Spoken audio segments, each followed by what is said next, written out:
গোপালগঞ্জে হামলা কেন?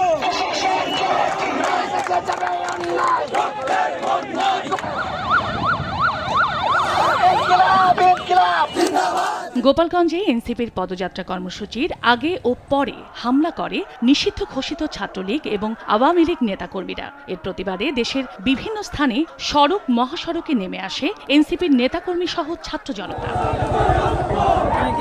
বুধবার বিকেলে ফেনীতে ঢাকা চট্টগ্রাম মহাসড়কের মহিপাল এলাকায় সড়ক অবরোধ করে টায়ার জ্বালিয়ে বিক্ষোভ করেন তারা। এ সময় রাস্তার দুপাশে দীর্ঘ যানজটের সৃষ্টি হয়। একই মহাসড়কের চট্টগ্রামে ব্লকেট কর্মসূচি পালন করেন এনসিপির নেতাকর্মীরা।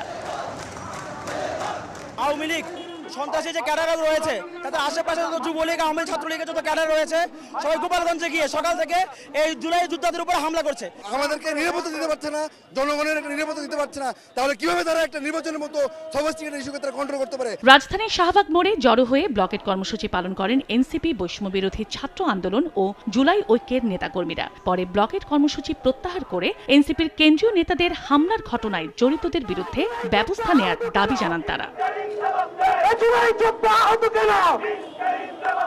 একই প্রতিবাদে গাজীপুরে ঢাকা ময়মনসিংহ মহাসড়ক, রাজবাড়ীর গোয়ালন্দ মোড়ে ঢাকা খুলনা মহাসড়ক, বরিশাল কুয়াকাটা মহাসড়ক, নারায়ণগঞ্জের সাইনবোর্ড এলাকা, কুমিল্লা ও মুন্সিগঞ্জে পদ্মা সেতুর মাওয়া প্রান্ত সহ বিভিন্ন মহাসড়ক অবরোধ করা হয়। এতে যান চলাচল বন্ধ হয়ে যায়। গোপালগঞ্জের প্রশাসন এখনো আওয়ামী লীগের যেই প্রসপেকশন সেটা তারা বাস্তবায়ন করছে। ইউনূস স্যারের সরকার তারা যত সম্ভব দ্রুততার সাথে এই পদক্ষেপ নিবে এই সন্ত্রাসী আওয়ামী লীগ নিষিদ্ধ ঘোষিত আওয়ামী লীগ এবং নিষিদ্ধ ঘোষিত ছাত্রলীগের বিরুদ্ধে যারা এই হামলা করেছে তাদের উপর যথাযথ ব্যবস্থা গ্রহণ করবে। পরে জাতীয় নাগরিক পার্টির নেতারা ফেসবুকে স্ট্যাটাসে ব্লকেট তুলে নিয়ে রাস্তার পাশে কর্মসূচির আহ্বান জানান। এরপর মহাসড়কের অবরোধ ছেড়ে দিয়ে বিক্ষোভ করেন ছাত্র জনতা। ফ্যাসিবাদের বিরুদ্ধে সবাইকে ঐক্যবদ্ধ হওয়ার আহ্বান জানান তারা।